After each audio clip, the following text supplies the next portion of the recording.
in a company like that, my ideas mattered. I built a company within a company, so the marketing department was kind of my own company. So I was able to take ownership of everything that happened, and then I grew from there to being able to influence decisions, uh, even on the tech side with design, things like that.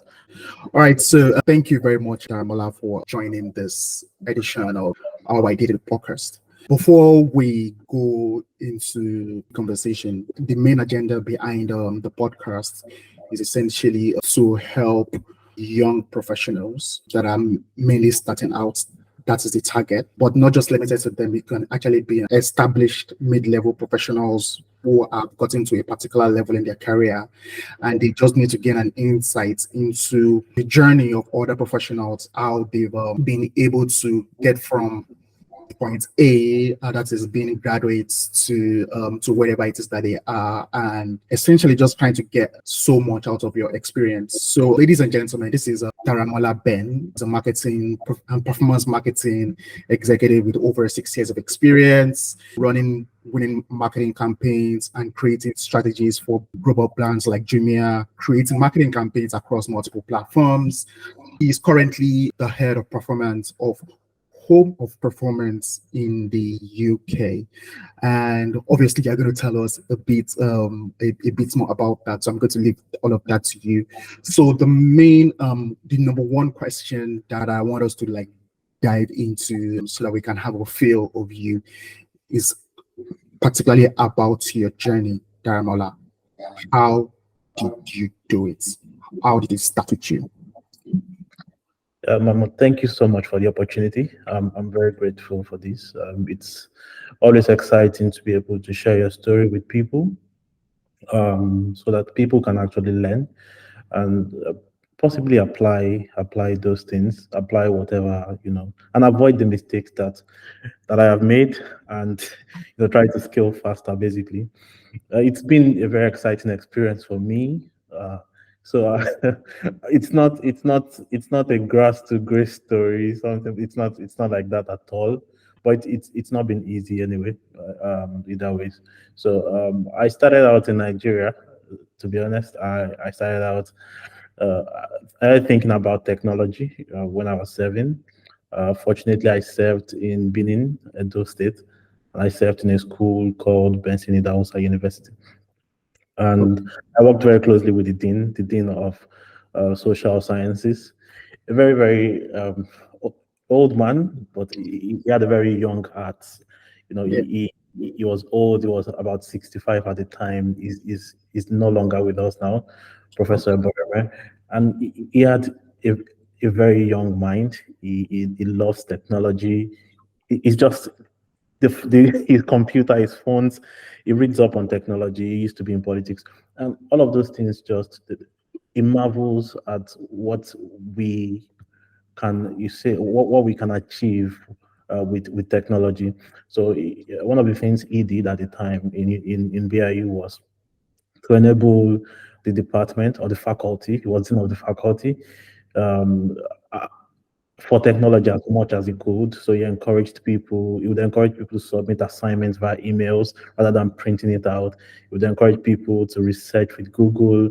And I was the copper, so to speak. So he would ask me questions, encourage me to expand my scope. I studied economics in school, and what I wanted to do after school was to do applied economics. I tried. I'd always wanted to work for Bosara.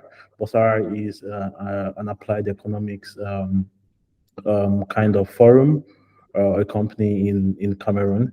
And I wanted to work for them at the time because that was the only place I felt like my skills would be applicable. It was either I worked there or I worked in a bank. I hated work. I didn't want to work in a bank. So Yeah. I was going to work, with a group of economists. So but working with Professor Ibrahim opened up my mind to technology. We need to be forward thinking. We need to look beyond what we know, or what we've been taught in school, and try to learn more things, do more. And some of the things he does, some of the things he says opened up my mind to the tech world. I started to research. It was one of the few times where I had the opportunity to use internet like freely. It's completely free. You could do anything. So you could download movies, do whatever you want. Yeah. And so I watched a lot of movies, but I got tired very, very easily.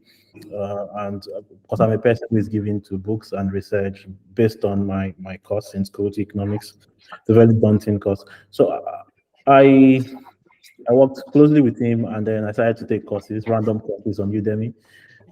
I will take the free ones, and then I'll look to download the website where we download courses, cracked courses. Then we just go to those websites and download those courses. I didn't have the money to buy them. Even if I had the money, it's not what I wanted to do. I wanted it to be free, uh, but the barrier to get those courses were very low because we had access to internet and it was unlimited. So I'd stay behind in school after work hours, and then I would take those courses. I just kept learning. I learned a lot of things from coding. I started with coding, uh, HTML, CSS, JavaScript, and then I fell in love with because I had known a little about R programming when I was in school because I studied economics. I fell in love with Python. It was very relatable, and yeah, I started to code Python, and my NYC days expired very quickly, and I was set to get back to Lagos. I wanted to stay back in Benin, but I decided to go to Lagos where I think that the opportunities that I wanted where they are. And getting back to Lagos, immediately after NYC, I got a job on the island with a company called Africa Korea Express, ACE, and yeah, it was a very good experience too. But I quickly left the company because I didn't feel like what I was doing at the time was what I really wanted to do. But one of the things that working with Africa Korea Express exposed me to is it was the first time in my life I had the opportunity to actually connect with professionals within, say, a startup. So the startup environment, working with in BIU is very process driven, process oriented. It's a school. It's a very big organization. You see papers going from one place to another. People sign. Those things don't work. It doesn't happen like that with startups, right? They exchange emails. They on phone conversations. They change their plans very quickly. They are very agile. It was working at Ace exposed me to that kind of environment. I quickly fell in love with it. I knew that was what I wanted to do. It wasn't clear to me what I wanted to do specifically. I didn't know if it was if it was marketing. I didn't know if it would be coding, to be design. It wasn't clear to me, and that was not my. I didn't want to spend time thinking too much about it. I just wanted to learn everything, and then when I know everything, I'll look at where my interest lies, and then I'll compare that to where the opportunities are. So if the opportunities that are available in programming, I'll take up a programming job. If the opportunities are available in marketing, I'll take up a marketing role. It wasn't about I didn't want to do marketing. I still don't want to do marketing. So I never had a dream and expectation to do performance marketing.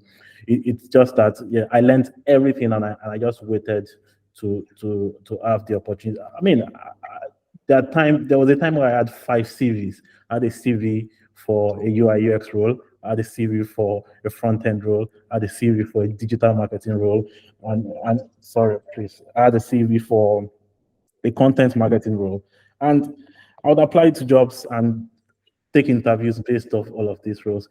Fortunately, the one that came through very quickly was the marketing role. So I got the opportunity to intern at Jumia, and then I got the opportunity to intern at a company on the island called no in Ikeja at the time called Nitro 121, with a couple of amazing people, very creative people, Moiwa, lots of people. Although I didn't spend much time in all of these places, my career is very, very. I'm not proud of these things, but I made sure I spent the least amount of time in places where I feel like the learning curve for me has plateaued. So if I look at an environment and I feel like I am no longer learning anything, I leave like immediately. I don't think it doesn't take me more than a week to think about it. If I have a discussion with my manager, I'm not comfortable. I like the work that I do. I like the environment, but I don't feel like I'm learning enough. If there's nothing you can do about it, then yeah, this is not really a good fit for me. I'm young. I want to do more. This is not about money. You don't need to pay me for it. I just want to do more. So it's that I was looking for exposure, and I wanted to be close to. I wanted to work hand in hand. And I wanted to work on the things that matter. Yeah, it's important that we do a graphic or we do a design for Christmas or something to post on social media. But I wanted to work very closely with people who make who make the decisions, especially in a startup environment. People who make the decisions to keep the company going. I wanted to work very closely with them. And what I wanted to know what I wanted to know working with them was basically how they think. So in my next role, leaving Jumia and leaving Nitro 121, I made sure that I wasn't going to choose a role. I wasn't going to choose a position. I was going to choose a manager. So in the next role, the most important thing to me at the time was who I was going to work with and who I was going to report to. That's very important. I wanted a role where I would have the opportunity to speak directly to the CEO of the company. And at the time, I decided to read books, um, interesting books, books that spoke to entrepreneurship, growth, things like that. The entire world of startups it just made sense to me, clicked. I knew that this was what I wanted to do. I wanted to work in a very small place, a very small organization, but agile. One of the things with big organizations like Jumia is, I would say they are very process oriented. That's the first thing. I would say they already know what works. So when you come to a place like that, you submit to the status quo. Yeah. It becomes innovation becomes very difficult. Yeah. It's like that. I wanted a company where we could turn everything upside down and start all over again, and we're not Test, afraid. test and learn. Yeah, so where we could test very fast and learn. And so, as I said, in my next role, the most important to me was choosing a manager. And I met a guy who knew a guy who knew a guy, introduced me to him. I worked with a marketing agency called Cotton, an amazing agency. Again, the workload wasn't enough. So again, I left. And then I met a person who is now my mentor. I worked for Metropolitan School of Business and Management in the UK. His name is Victor Aribi. I don't know if you will be comfortable with me mentioning his name. This man basically shaped my entire career, like my thought process, everything I know about life. To be honest, I learned from him, and he told me something which is very important because my career is scaled very quickly working close to him because for some reason he saw some part of himself in me, and he said, do not be afraid to teach people what you know. That is what establishes your dominance as a leader. This man, I would say, is one of the brightest minds I've ever met. And I've met a lot of people in the country, and he runs a business. And according to him, the way he thinks of business or entrepreneurship is not really about money. It's not about making money. It's not about uh, buying the most expensive things or living in the most expensive places or being able to afford things. To him, entrepreneurship and business is about capital.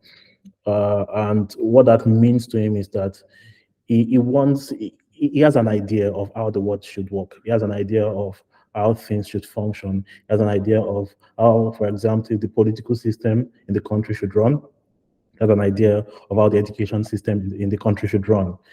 He thinks that the only way to make his ideas win is to amass enough capital so that the money he has, he can use that money to vote for his ideas.